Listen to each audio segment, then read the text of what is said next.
Hi guys, this is my video about my Tamiya Hornet. This is a lovely car. It's very old, and it also came with my Rough Rider, which was actually being thrown in the bin by a person who had no idea what it was. It needed a lot of work, and it's a bit of a mixture of the Riri and the original. As you can see, the shell is Riri, but many parts, including the wheels, most suspension units, the rear diff, and I think the mechanical speed controller are from the original Hornet. This is one of my favourite cars, and this one gets the most abuse. It goes out in wet weather, it gets treated rough, but it always comes back in one piece, and I'm very pleased with the car. Let's take the top off. Again, the shell isn't perfect, but I have put a driver in and painted in, and there's a few nicks and scratches on it, but again, it's a well-used car. It's far from perfect, but I do like them to look tidy. I've also modified the rear spoiler, as you know what normal Hornets are like. They keep falling off every single roll, or when it flips over, they get ripped to pieces. So it's got some sturdy Allen keys in there, just to keep it from falling off again, basically. I'm using the old MSC, very old 27 MHz receiver, and again, it's set up as it was 80s style really.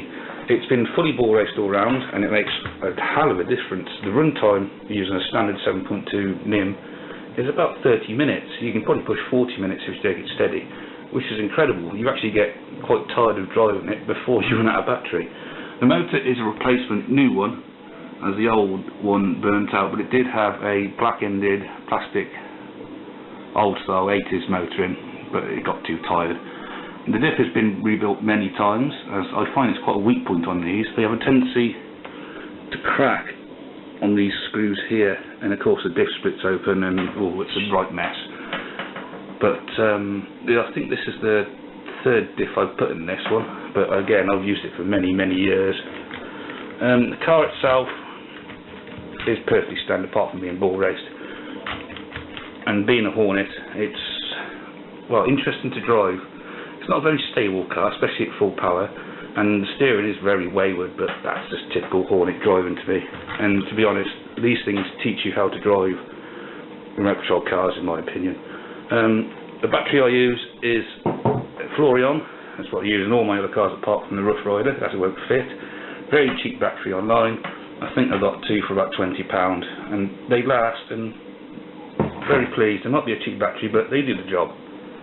The radio gear to go with the receiver is classic Acoms again, same as my other cars. Superb radio, and I have no issues with interference or any other problems like that. It's also reliable and cheap as well. So there we go guys, my Tamiya Hornet. I think everyone must have had a Hornet at some point, or if not, they are actually actively looking for one. The other thing, I've changed my mind, because I used to use it primarily on sand, especially on holidays at the beach. It's got the old sand tyres on, but they've gone almost like slicks now, and they are pretty useless on the gravel I use it on nowadays, so I will need to get some proper original tyres for it.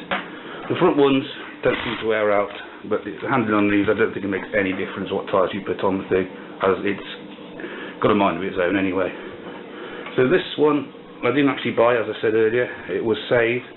It's had a bit of work, but other than that, it's pretty much as it was when it was going in the bin years ago, so I'm surprised you've thrown it out.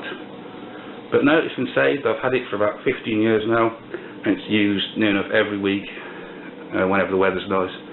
So there we go guys, I hope you enjoyed it. This is my 4th video, and we'll leave a link to my other videos at the end, so any comments or likes, it's appreciated, and I'll see you soon. Cheers guys, bye bye.